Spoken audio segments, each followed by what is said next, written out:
Pinakamurang townhouse, yes, 18,000 po ang sahod mo. Pasok ka dito, 10,000 ang cash out, may bahay ka na. And pwede pong ma-expand, pwedeng i-extend ang harapan. Gusto mo magtindahan, malaking tindahan po itong side na to. Sa'yo po kasi itong harapan na yan. So pag pinakover mo yan, na pwede siya maging receiving area, pwede maging extra room, pwede maging tindahan, wala pong bawal. Sliding windows. Ito po, ang old model last year po is nakaganito po siya. Walang pintura, pero this year, ang good news, may pintura na.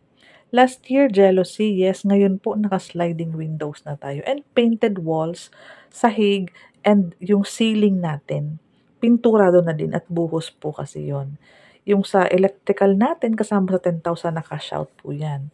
Yung sa CR natin po, malaki po ang space niyan. Full toilet and bath ang sukat niyan. Kasama lahat ng fixtures. May pintura na din po yan for this year's turnover. Ang ating kitchen window, naka-owning window po ito. Again, last year po, naka-jealousy po yan. Ito po kasi old model. Panoorin mo yung ibang vlog ko. May mga new model ako doon. Itong side na to po is pwede mong i-cover na pwede maging kitchen area and yung lutuan. And may downspout na din po ito at may gutter. So, pag na-extend mo po ito, pwede mo po ito maging kitchen area para ma-maximize mo yung space ng bahay. Ang bintana sa CR, glass na din po yan. Ito po, temporary. Pwede mo po itong ipalabas. Pwede kang mag-dining area dito. Pwede mo siyang ilabas doon sa labas. As your kitchen area and lutuan, separated na siya. Okay po. Sa second floor po, i-check po natin. Maganda po, painted walls po tayo. Naka-first coating na tayo. So, maganda po ang deliverable ngayon. Ang 2 steps, buhos na po yan. Bakal na po itong ating hagdanan pataas. Ayan po. Check po second floor. Nakapintura na din po. Again, old model po ito. Panoorin mo po ang mga ibang vlog ko para ma-check mo na nakapintura na. Nandyan po yan sa aking YouTube channel. Ito po, jealousy dati. Ngayon po is naka-sliding windows na kayo. Ito po, pwede itong maging 2 bedrooms.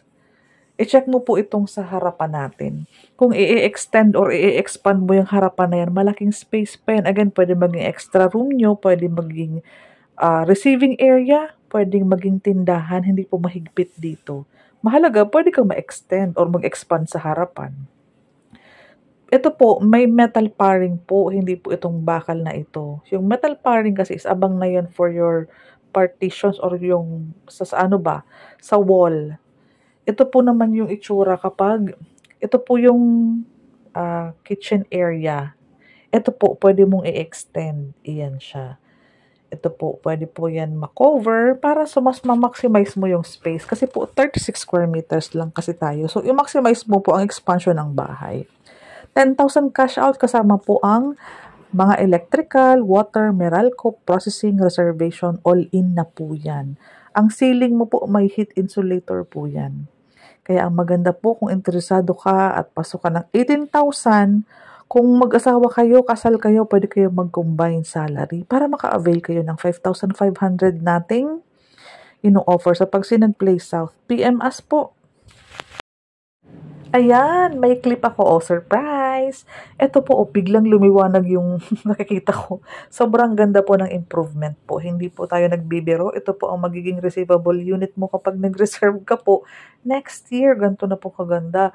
Painted walls, naka-first coating, metal paring, sliding windows, heat insulator. Imagine mo po ang cash out mo, 10,000 lang.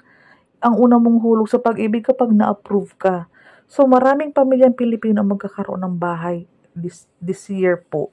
Ayan po, naka-sliding windows. Mas presentable, mas komportableng tirahan. Napaka-affordable po. 850 lang po ang TCP nito. May sarili ka ng bahay. Monthly mo po sa pag-ibig, 5,500. Pinaka-affordable at 36 square meters po ang lote. Pati po ang floor area. 36 square meters. Imagine niyo po, napaka-presentable. Ito po ang pinaka-affordable housing para po sa mga, again, 18,000 po ang sahod mo pataas. Pwede ka po maka-avail nito for your investment. Ayan, may mga saksakan na din na naka-built-in. Ano pa inaantay po ninyo? Habang may mga available units kami, madalas po kami mag-vlog. Every time po may buyer, Naghahapyaw kami ng vlog para ma-update kayo.